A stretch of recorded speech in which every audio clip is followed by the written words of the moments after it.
Hi, my name is Christie Tate, and I'm the head of Human Resources and Volunteers here at the Kokomo-Howard County Public Library, and welcome to Turn the Page. Today I'll be reading a page from The Ninth House by Leigh Bardugo.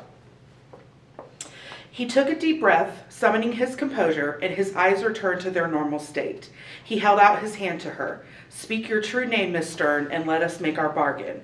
There was power in names. That is why the names of the Greys were blacked from the pages of Lethy's records. It is why she would rather think of the thing before her as the bridegroom.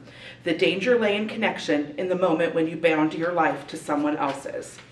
Alex fingered the carapod in her pocket, best to be ready in case... What? He tried to drag her under, but why would he? He needed her and she needed him. That was how most disasters began. She took his hand in hers. His grip was firm, his palm damp and ice cold against hers.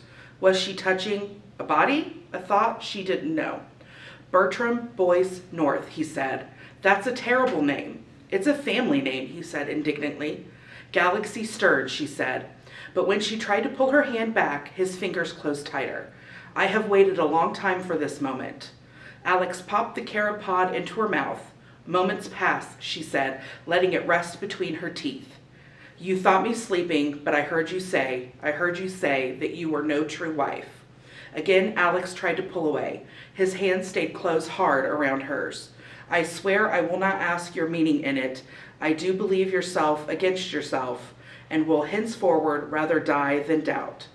Rather die than doubt. That was Tara's tattoo. The quote wasn't from some metal band. "Idols of the king," she said. "You remember now. You remember now." She had to read the whole long sprawl of Tennyson's poem as part of the preparation for Darlington's and her first visit to Scroll and Key.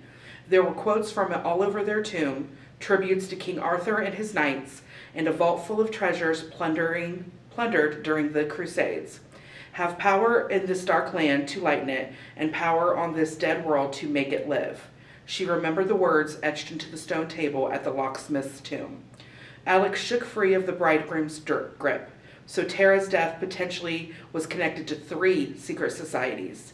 Tara was tied to Skull and Bones through Trip Helmuth and Book and Snake by the Gluma attack, and unless Tara had a secret taste for Victorian poetry, she was linked to Scroll and Key by her Tennyson tattoos. North bowed slightly. "When you find something that belonged to Tara, bring it to any body of water, and I will come for you. They are all crossing places for us now." Alex flexed her fingers, wanted to be free of the bridegroom's hand in hers. "I'll do that." She turned from him, biting down on the carapod, her mouth flooding with a bitter, chalky taste. She tried to push forward towards the eastern bank, but the river yanked at her knees and she stumbled. She felt herself pulled backward as she lost her footing, her boots seeking purchase on the riverbed as she dragged toward the host of dark shapes on the western shore. North had his back to her, and she already seemed impossibly far away. The shapes did not look quite human anymore. They were too tall, too lean, their arms long and bent at the wrong angles like insects. She could see their hands silhouetted against the indigo skies, noses lifted as if scenting her, jaws opening and closing. This has been a page from The Ninth House by Leigh Bardugo, and thank you, and please come to the library to check this out, and don't forget to turn the page.